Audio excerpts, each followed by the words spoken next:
Registration করবেন। তো দেখতে পাচ্ছেন এখানে দেখাচ্ছে ইনরোল, একটা কোর্সেও ইনরোল করা নাই, কোনো কোর্স আপনার অ্যাক্টিভ নাই, কোনো কোর্স আপনার কমপ্লিটও করেন নাই। তো এই ক্ষেত্রে আপনার যেটা করতে হবে সেটা হচ্ছে আগে যখনই আপনি আমাদের মেম্বার হবেন, আপনার অ্যাকাউন্ট যখন আমরা বলবো যে অ্যাক্টিভেশন ডান, তো অ্যাক্টিভ ডান বলার পরে আপনি নিজে নিজেই এইগুলো করে নিতে পারবেন। কিভাবে করবেন সেটা হচ্ছে আপনার সরাসরি আপনি চলে যাবেন হচ্ছে অল ক্লাস, এই যে এখানে দেখেন অপশন আছে অল ক্লাস 2025। আচ্ছা, এখানে এমন না যে 2025 মানে পুরাতন ক্লাস, মূলত 2025-এর ক্লাস আগে ইনরোল করবেন, তারপরে 2026-এর যে সকল নতুন ক্লাস আমরা দেব ওই অনুযায়ী আপনারা ইনরোল করে নেবেন। মাথায় রাখবেন সিরিয়াল মেনটেন করবেন ক্লাস দেখার ক্ষেত্রে। আচ্ছা, তো অল ক্লাস আপনার এই যে 2025 আগে ক্লিক করবেন, করার পরে এখানে এই যে আপনার ইনরোল, ঠিক আছে, এখানে ইনরোল করতে হবে। তো আপনি যদি ইনরোল করতে যান, ইনরোল এখন করতে পারবেন না, তো তখনই ইনরোল করতে পারবেন। যেমন সাপোজ ধরেন আপনি এখানে এই যে আইফোনের ক্লাস ইনরোল করবেন, অথবা আপনি যদি সরাসরি এখানে যদি আপনি ক্লিক করেন ইনরোল নাও, আপনারা যদি আমরা অ্যাক্টিভেশন না করে দিই তাহলে কিন্তু আপনারা ইনরোল করতে পারবেন না, ঠিক আছে। যেমন এখানে ক্লিক করলেন, করার পরে যদি আপনি এখানে এক্সপ্লোর করেন,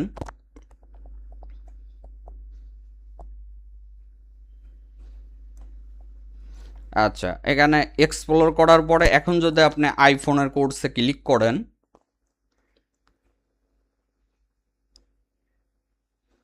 আচ্ছা এখানে দেখাচ্ছে এই যে দেখেন আপনার কোর্সটি ক্রয় করতে বলতেছে এবং এখানে যে লক চিহ্ন থাকবে, তো তার মানে আপনার কোর্সটা ইনরোল হচ্ছে না।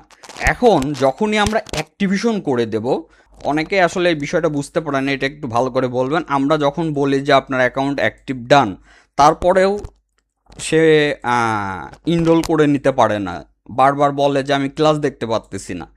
তো এইটা মূলত আসলে তার এই প্রবলেমের কারণে। যেমন এখন অ্যাকাউন্টটা অ্যাক্টিভ করে দেওয়া হয়েছে, এখন যদি আপনি সরাসরি আবার যদি আপনি ইসে চলে যান, আপনার ড্যাশবোর্ডে চলে যান, আচ্ছা আপনার এখনও কিন্তু এখানে দেখাচ্ছে কোনো কোর্স ইনরোল করা নাই, তারপরে অ্যাক্টিভেশন করা নাই, ঠিক আছে। এবং এখানে একটা দেখবেন যে নোটিফিকেশন আসছে, নোটিফিকেশনটা আসছে এই কারণে, এই যে কংগ্রাচুলেশন অলরেডি আমরা আপনাকে ইয়ে করে দিছি আর কি, ইনরোলের জন্য অ্যাক্সেস দিয়ে দিছি। এখন এই যে অল ক্লাস আবার আমরা যদি 2025-এ যদি যাই, যাওয়ার পরে এখন এখানে ইনরোল যে অপশন ওইখানে ক্লিক করে যদি আপনার এক্সপ্লোর কোর্সে যান, সাপোজ ধরেন আইফোন থেকে আপনি স্টার্ট করবেন, আইফোন যদি আপনি কোর্সের উপরে ক্লিক করেন, করার পরে এখন দেখেন এই যে এখানে কিন্তু এখন কোনো টাকা পয়সা আর লেখা আসতেছে না, এখানে শুধু অপশন আছে ইনরোল নাও, আপনি এটা ইনরোল করে নিলেন, এখন আপনি ইনরোল করতে পারবেন, ঠিক আছে। আচ্ছা এখানে ইনরোল যেহেতু করে নিছেন, এখন এই যে স্টার্ট, আপনি এখান থেকে স্টার্ট করে নিতে পারবেন, তারপরে ইনরোল করার পরে স্টার্ট করে নিতে পারবেন। তো এইগুলা ইউটিউবের ভিডিও মনে করে যখন ইচ্ছা যেটা সেটা দেখবেন, বিষয়টা তা না, সিরিয়াল মেনটেন করবেন, লেসন 1 লেসন 2 এইভাবে লেসন 3 এইভাবে এইগুলা মেনটেন করবেন। এখন যদি আপনার অ্যাকাউন্টের ড্যাশবোর্ডে যান তাহলে আপনি দেখতে পারবেন যে আপনি এই যে দেখেন ইনরোল করছেন একটা কোর্স, অ্যাক্টিভ করে নিছেন একটা কোর্স, এই যে এটা আপনার এখন 0% কমপ্লিট, এখন পর্যন্ত দেখা স্টার্ট করেন নাই। যখন আপনার দেখা কমপ্লিট হবে ওই অনুযায়ী আপনার এখানে পার্সেন্টেজ আপডেট হবে। তো এখন দেখতে পাচ্ছেন আপনি কিন্তু যদি এই যে আইফোনের কোর্সে যান আপনার ড্যাশবোর্ড থেকে, এখন আইফোনের প্রত্যেকটা কোর্স কিন্তু আপনার আর লক চিহ্ন দেখাবে না। যেমন সাপোজ ধরেন আপনার এই টপিকের উপরে আপনার ক্লাস দেখবেন, এখানে এই যে দেখেন এখন কিন্তু লক চিহ্ন নাই, কারণ কি আপনি আইফোনের কোর্সটা ইনরোল করে নিছেন। বোঝাইতে পারছি? এখন কিন্তু স্যামসাংয়ে গেলে কিন্তু আবার লক চিহ্ন দেখাবে। তাহলে এখন কি করবেন? এখন এখন আপনি আইফোন ধরেন আপনি দেখতেছেন, আপনি স্যামসাংয়ের কোর্সটাও সিরিয়াল অনুযায়ী দেখতে চাচ্ছেন, তাহলে অল ক্লাস 2025-এ চলে আসলেন, আসার পরে এইখানে যেটা করবেন স্যামসাংয়ে চলে আসলেন, স্যামসাংয়ে চলে আসার পরে এইখান থেকে এখন এই যে ইনরোল নাওতে ক্লিক করে নিলেন, তাহলে আবার স্যামসাংয়ের কোর্সও ওইখানে অ্যাড হয়ে যাবে এবং স্যামসাংয়ের কোর্সও আপনি দেখতে পারবেন। এখানে এই যে স্টার্ট লার্নিং করে দিলেন। এখন যদি আপনি স্যামসাংয়ের এই যে কোর্সে দেখেন, এখন আবার স্যামসাংয়ের অল কোর্স আপনার শো হয়ে গেল।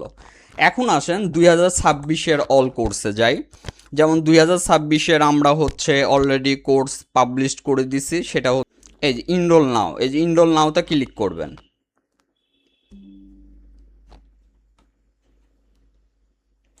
এক্সপ্লোর কোর্স, আচ্ছা। এখন আপনার 2026-এর কোর্সগুলোও আপনি দেখতে পারবেন। যেমন বিজনেস প্রমোটের কোর্স অলরেডি আপলোড করা হয়েছে, এখানে আমরা গেলাম, এই যে দেখেন এখন এটা শো করছে। আশা করি বুঝতে পারছেন। মানে আপনার প্রথমে অল ক্লাস 2025-এর এইটার থেকে স্টার্ট করবেন এবং আপনার এইখানে অল ক্লাস যেটা 2026 এটাও ইনরোল করে নেবেন। তাহলে আপনার A to Z কোর্সগুলো আপনি দেখতে পারবেন। এবং আপনি যেটা করবেন সবসময় ড্যাশবোর্ড ফলো করবেন। কোন কোর্সটা আপনার অ্যাক্টিভেশন করা আছে এটা যখনই আপনি ড্যাশবোর্ডে ক্লিক করবেন, এই যে দেখেন।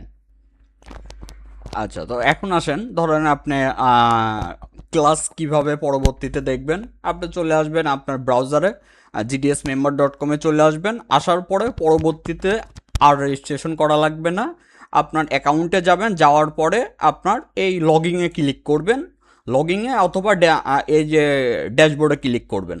ক্লিক করার পর আপনার ইউজার নেম আর পাসওয়ার্ড দিয়ে আপনি লগ ইন করবেন। যেহেতু আপনার একবার অলরেডি অ্যাক্টিভ করে দেওয়া আছে এবং আপনি দেখতে পারবেন যে আপনার কোন কোন কোর্স অ্যাক্টিভ করা আছে। তো যেমন নতুন কোর্স যেটা আপলোড করা হয়েছে বিজনেস প্রমোট নিয়ে, আপনি এই বিজনেস প্রমোটের ক্লাস দেখবেন। তো আপনি এখানে ক্লিক করলেন, ক্লিক করার পরে আপনি জাস্ট নিচে চলে এসে আপনি এখান থেকে স্টার্ট লার্নিং দিতে পারবেন। অথবা এই যে এখন দেখেন এই যে পার্ট 1, যেহেতু মোবাইল সার্ভিসিং সফটওয়্যার 2026 কাস্টমার বাড়ানো সেরা training part 1 business promote part 1 যে ক্লাস, এটা আপলোড করে দেওয়া হয়েছে। এখানে যদি এখন ক্লিক করেন তাহলেই আপনি এটা দেখতে পারবেন। আর ক্লাস দেখার সময় আপনি কোনো কিছু বুঝতে পারলেন না অথবা ক্লাসে যে এখন এখানে স্টার্ট দিলেই ক্লাস শুরু হয়ে যাবে। এটা মনোযোগ সহকারে দেখবেন। আপনি কোনো কিছু বুঝতে পারলেন না অথবা ক্লাস আপনার কাছে কেমন লাগলো বিস্তারিত এই যে কমেন্টে যায় আপনি এখানে কমেন্ট দিয়ে দিতে পারবেন। আপনার কমেন্ট অনুযায়ী যদি কোনো কিছু বুঝতে অসুবিধা হয় আমরা সেটা আবার ফিক্স করে দেব, অথবা যদি আপনার কাছে বেটার লাগে সেটাও আপনি এখানে শেয়ার করে দিতে পারবেন কমেন্টের মাধ্যমে। কমেন্ট লিখে সাবমিট করে দিতে পারবেন, এই আর কি। আশা করি বুঝতে পারছেন। সবাই ভালো থাকবেন।